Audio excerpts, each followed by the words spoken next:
Dadperfectrevenge. I inherited an abandoned beach cabin from my wife, but when I walked in, I stopped breathing at what I saw. My name's Eugene Miller, I'm 55, and I never thought my own son would look at me with such disgust.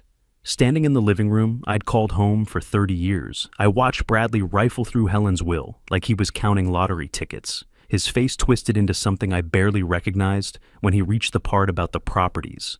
A beach cabin? His voice cracked with disbelief. Dad gets some rotting shack on the coast, and I get the villa in Italy. He let out a harsh laugh. Well, that's just perfect. Even in death, Mom knew who deserved what. I kept my mouth shut. What was the point? Helen had made her choices, and apparently I wasn't worth much in her final accounting. The lawyer, Mr. Thompson, cleared his throat from behind his desk. He'd known our family for 15 years, watched Bradley grow from a spoiled teenager into a spoiled adult. Your mother left very specific instructions, Thompson said carefully. The cabin property is fully paid off, Eugene. No mortgages, no liens. Bradley snorted. Great. Dad can live with the rats and seagulls. He turned to me with cold eyes. Hope you like the smell of low tide. I'm a retired construction engineer. I've built bridges, managed million-dollar projects, solved problems most people can't even understand. But watching my son dismiss me like garbage, that hit harder than any structural failure I'd ever faced. Thompson slid keys across the desk. The cabin is at 127 Driftwood Lane, Clearwater Beach. It's been unoccupied for some time. Unoccupied? Bradley laughed. That's a nice way of saying abandoned. I pocketed the keys without looking at them. The metal felt cold. How long has it been empty? Thompson hesitated. I'm not entirely sure. Mrs. Miller was very private about that property. Bradley was already gathering his paperwork. Well, this has been fun, but I have a flight to catch. The villa needs appraising. He paused at the door. You should probably pack your things, Dad. I'm putting the house on the market next week. The words hit like a sledgehammer. This is my house too, Bradley. Not anymore. His smile was razor sharp. Mom left it to me along with everything else that matters. You've got 48 hours. That night, I sat surrounded by boxes. Bradley hadn't wasted time hiring movers. They'd take everything Helen had cared about. The good china, antique furniture, even family photos. I picked up our wedding picture. Helen in her white dress, me in my rented tux, both grinning like we'd won the lottery. When had that changed? When had I become someone she could discard so easily? The next morning, I loaded my pickup with what was truly mine. Not much after 30 years. Clothes, tools, some books Helen never cared about. The movers barely acknowledged me as they carried out my life. By noon, I was sitting in my driveway, engine running, looking at the house where I'd expected to grow old. The drive to Clearwater Beach took 2 hours. I'd never been to this part of the coast, never even known Helen owned property here. How long had she kept this secret? And why give it to me if it was as worthless as Bradley seemed to think? Driftwood Lane was a narrow sandy road that dead-ended at the beach. The houses were mixed. Some looked like million-dollar getaways, others abandoned for years. Number 127 was definitely in the second category. I parked in what might have been a driveway once. Now it was sand and weeds. The cabin looked like it had been fighting a losing battle against salt air for decades. Blue paint faded and peeling, front porch sagging, several windows boarded up. But as I sat there, something nagged at me. Helen had been many things, cold, distant, sometimes cruel in her quiet way. But she wasn't stupid. She'd managed our finances carefully, never made decisions without considering all angles. Why hold on to a worthless property for years? So, grabbed my toolbox and walked to the front door. The key Thompson gave me was old and tarnished, but it turned smoothly. Too smoothly for a door that hadn't been opened in years. The door swung open with barely a creak. That's when I realized this wasn't going to be what I expected at all. The first thing that hit me wasn't the smell of decay I'd expected. It was lavender, faint but definitely there, like someone had been burning scented candles recently. The inside was nothing like the outside suggested. Yes, the furniture was old, but it was clean, dust-free. A soft blue throw blanket draped over a faded couch. Fresh flowers in a mason jar on the coffee table. Someone had been living here. I set my toolbox down carefully. The hardwood floors creaked, but were swept clean. Through the small kitchen, I could see dishes in the drying rack.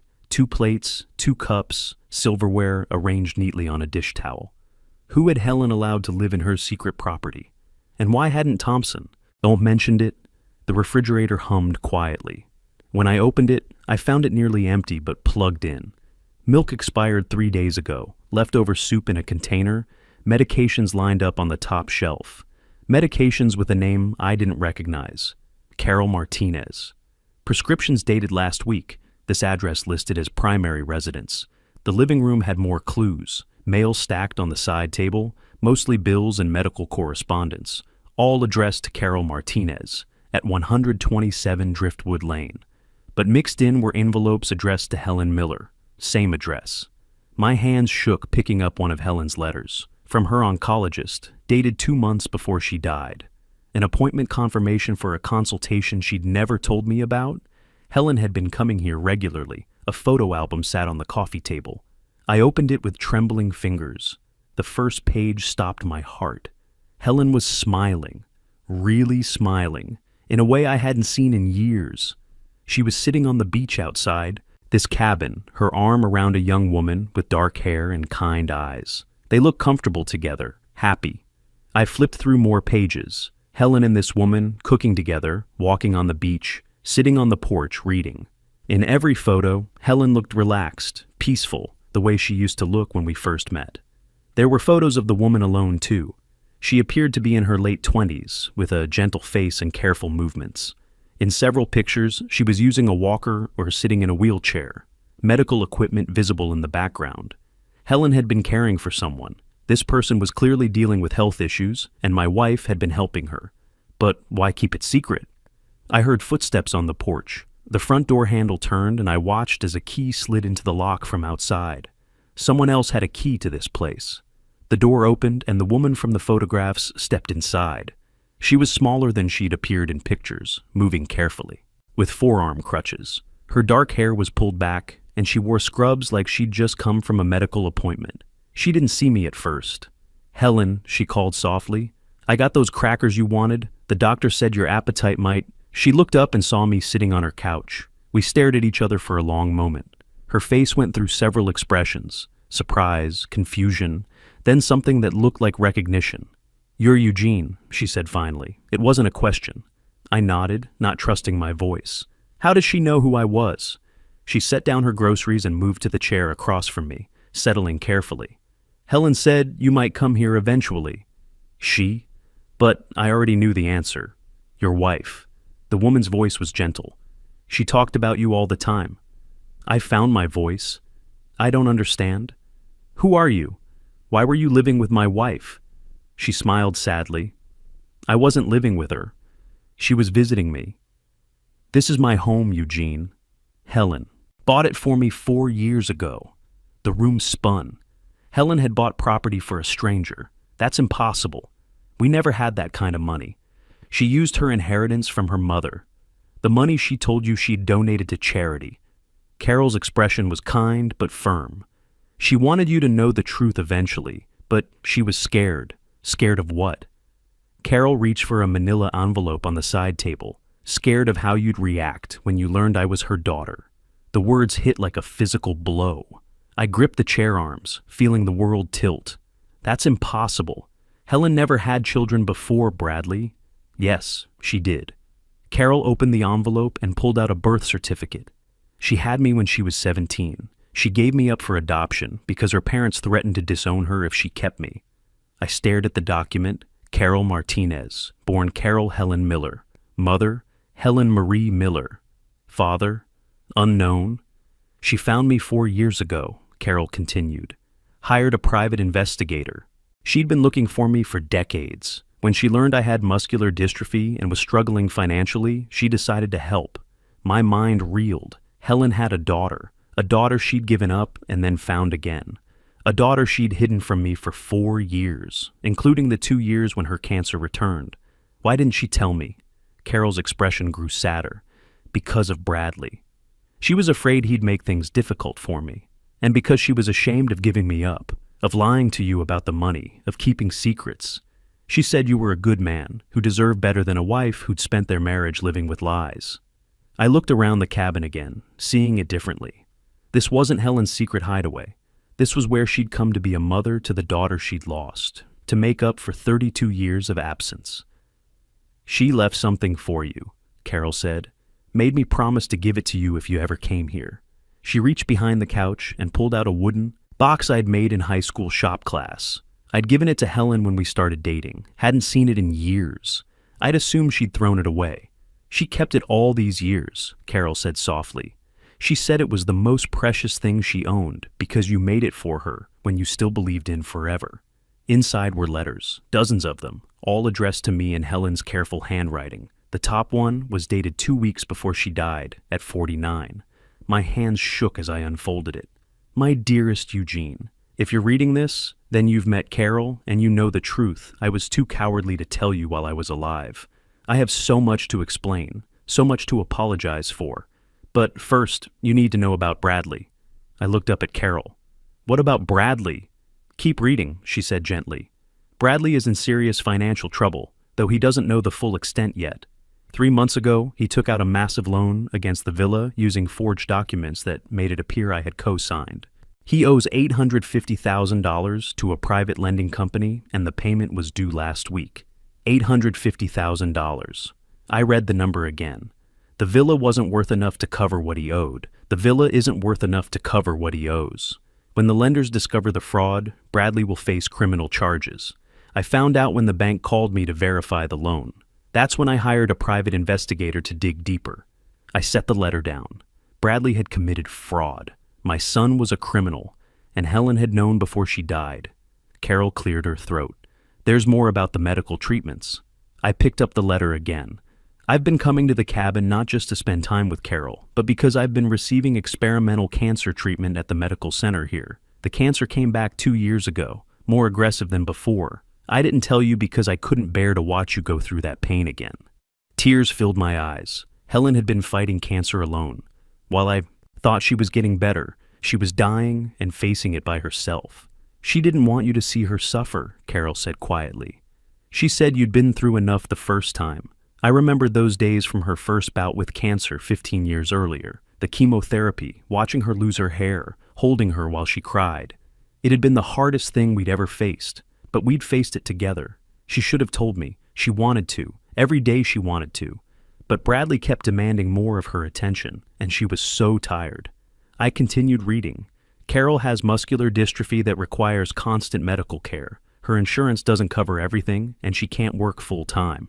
I've been helping with her medical expenses and arranged for her to receive a significant inheritance when I die. While Bradley was stealing from us, Helen was using our money to care for the daughter she'd never stopped loving. Eugene, I need you to know that every penny I spent on Carol came from my mother's inheritance, money that was mine to use. I never touched our joint accounts or your retirement savings, but Bradley has. My hands clenched. How much? Carol reached for another folder. $70,000 from your retirement account, $27,000 from your savings, small amounts each time, probably hoping you wouldn't notice. $97,000, money I'd saved for decades, money I'd planned to live on when I could no longer work. Bradley had stolen it all while looking me in the eye. I pulled out bank statements with shaking hands, transaction after transaction, all with my signature, but not my handwriting. Bradley had been practicing my signature for months. The villa he'd inherited wasn't just mortgaged. It was mortgaged to pay gambling debts. The private lending company he owed money to wasn't the kind that accepted payment plans. They were the kind that broke kneecaps. I found another letter, shorter. Eugene, I know this is overwhelming, but you need to understand something. Important. The cabin isn't the worthless property Bradley thinks it is. The entire coastal area is being rezoned for commercial development. The state is buying out all property owners to build a new marine research facility. Carol's cabin is worth approximately $1.4 million, and the sale is scheduled to close next month. $1.4 million. I read it again to make sure I wasn't seeing things. Carol nodded when she saw my expression. Helen arranged it so I would get $900,000, enough to secure my medical care for life. The remaining $500,000 goes to you. Why didn't she just tell me? Because she wanted to make sure Bradley couldn't manipulate you into giving him the money. She knew that if you found out while she was alive, You'd feel obligated to save him from his debts. This way, the money is protected. As if summoned by our conversation, my phone rang. Bradley's name on the screen. Carol nodded encouragingly. Answer it, but don't tell him anything yet. Helen wanted you to see how he reacts when he thinks you have nothing. I swiped to answer. Hello, Bradley. Dad, thank God. His voice was strained, panicked. I need to talk to you. There's been a mistake with the villa, some kind of paperwork issue. What kind of mistake? Some company called Apex Financial is claiming I owe them money I never borrowed. They're saying I signed some contract, but I never signed anything. Someone must have forged my signature. The irony wasn't lost on me. Bradley, who'd spent months forging my signature, was now claiming someone had forged his. That's a lot of money you're talking about. $850,000. Dad, they're threatening to take the villa, and without that, his voice broke. These people, they're talking about more than just taking property. What kind of people? The kind that don't forgive debts. Dad, I'm scared. These people are going to kill me if I don't pay them. Despite everything, I felt a flicker of sympathy. He was terrified, and he was still the boy I'd raised. But Helen's letters had prepared me for this moment. Come to the cabin tonight. Come alone, and be prepared to tell the truth about everything. If you do that, there might be a way to help you. Dad, thank you. Thank God. Don't thank me yet. Just come here. And Bradley, bring the original loan documents. All of them. I hung up and turned to Carol. Think he'll actually come? Oh, he'll come. And when he does, he's going to learn just how much his mother really knew about him. Bradley arrived just after sunset, his BMW looking completely out of place on the sandy road. I watched from the kitchen window as he sat in his car for several minutes, probably trying to gather courage. Carol had retreated to her bedroom to give us privacy, but I knew she was listening. When Bradley finally knocked, I let him wait. Helen's final letter had been specific about this moment. Let him stew. Let him realize he's completely dependent on your mercy. I opened the door to find my son looking like he hadn't slept in days. His usually perfect hair was disheveled, expensive shirt wrinkled, dark circles under his eyes. Dad. He stepped inside, looking around with barely concealed disgust. This place is smaller than I expected. He noticed the photo album on the coffee table, still open to pictures of Helen and Carol. Who's that woman with Mom? Someone your mother cared about very much. Sit down, Bradley. We have a lot to talk about. He took the chair across from me, clutching a manila folder against his chest like armor. Dad, I brought the loan documents like you asked, but I want you to know I had nothing to do with whatever Mom signed. I opened Helen's wooden box and pulled out the investigator's report. Let's start with something simpler. My retirement account. Can you explain these withdrawals? I slid the bank statements across the table. Bradley's face went white, recognizing his own forged signatures. I can explain that. I borrowed some money. I was going to pay it back. $97,000? You were going to pay back $97,000 that you stole using forged signatures. His face flushed. You would never have given it to me if I'd asked. You're absolutely right, because I knew you'd gamble it away. He stopped himself, realizing he'd just confirmed what I already knew. How did I know about your gambling problem? Your mother hired a very thorough investigator. I pulled out photos of him at various casinos. Would you like to see the photos from last month when you were supposed to be planning her funeral? Bradley slumped forward. Dad, I'm sick. Gambling addiction is a real disease. I know it is. But using it as an excuse to steal from your family isn't treatment. He looked up with tears in his eyes. For a moment, I felt the old paternal protectiveness. But Helen's letters had prepared me for this too. Tell me about the villa loan, I said. Bradley opened his folder. It's all a misunderstanding. Someone forged Mom's signature on co-signer documents. I pulled out investigator photos, clear images of Bradley at a Miami bank signing documents, presenting ID for both himself and Helen. This is you at First National Bank 3 months ago. The bank teller remembers you. You told her your mother was too ill to travel, but had given you power of attorney. Bradley stared at the images, mouth opening and closing. Bradley, stop lying. Your mother is dead. I'm the only family you have left who might help you, and you're still lying to me. Something in my tone got through because his shoulders sagged. I needed the money. The people I owed weren't going to wait. So you decided to hurt your mother instead. She was dying anyway. The words exploded out, shocking us both. The cancer was back. The doctor said maybe 6 months. I figured what was the point of saving money for a future she wouldn't live to see. Ice water flooded my veins. You knew about the cancer. Of course I knew. I saw the medical bills. And I used that knowledge to justify stealing from her. I leaned back, finally understanding the full scope of my son's selfishness. But the villa isn't worth what you owed, is it? Bradley's face crumpled. The market crashed in that region. Environmental issues with the water supply. The property is barely worth $400,000 now. So you're short about $450,000, plus interest. What's your plan? That's what I need to talk to you about. Dad, these people are going to kill me if I don't pay them. So, you want me to pay them instead?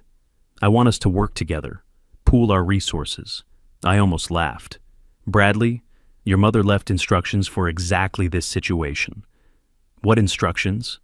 I reached into the wooden box for Helen's final letter. Would you like me to read it out loud? He nodded, face pale. My dearest Eugene, by the time you read this, Bradley will be desperate. The loan will be overdue. The villa will be worthless. And he'll come to you begging for help. He'll cry. He'll promise to change. Don't believe him. Bradley jerked. Like I'd slapped him. Your mother continues. Bradley has been stealing from us for over 2 years. Not just recent thefts, but smaller amounts going back to when his gambling problem started. He's taken approximately $130,000 total. I pulled out more bank records. $137,426. She was off by about $7,000. Bradley stared at the records, breathing shallow. But here's the part that really hurt her. I continued reading. Bradley told me last month he wished I would hurry up and die so he could inherit everything. He said caring for a sick old woman was becoming inconvenient. I never said that. You said it in the hospital parking lot after her chemotherapy appointment. She heard every word. The room fell silent except for waves outside and Bradley's ragged breathing. Your mother spent her final weeks making sure you couldn't destroy what was left of our family, and she made provisions for what happens next. What kind of provisions? I called out. Carol, could you join us, please? The bedroom door opened and Carol emerged with her crutches. Bradley watched with growing confusion. Bradley, I said, meet your sister. The shock on his face was complete. That's impossible. Mom never had another child. Carol settled into the chair beside me. Yes, she did. She had me when she was 17, gave me up for adoption because her parents threatened to disown her. I handed Bradley the legal document. This is your mother's final gift, a way out of the mess you created.